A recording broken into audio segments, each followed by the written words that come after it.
بسم اللہ الرحمن الرحیم۔ السلام علیکم۔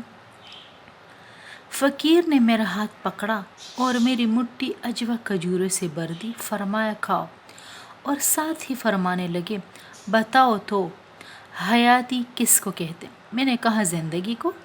تو میرے سر پر ہلکی سی چپت لگا کر فرمانے لگے نہیں نکمے، حیاتی تو وہ ہوتی ہے جسے کبھی موت نہیں آتی۔ دیکھو نا، اللہ تعالیٰ کا ایک ایک لفظ ہیرے یاقوت و مرجان سے زیادہ پیارا اور قیمتی اور نصیحتوں سے بھرپور ہے۔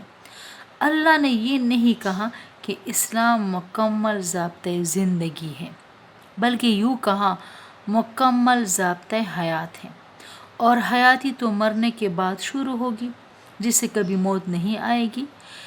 پھر گلاس میں میرے لیے زمزم ڈالتے ہوئے فرمانے لگے میرے بیٹے، اللہ نے زندگی دی ہے حیات کو سنوارنے کے لیے، نہ کہ بگاڑنے کے لیے۔ تو یہ زندگی بھی بلا کوئی حیاتی ہے جس کو موت آ جائے گی۔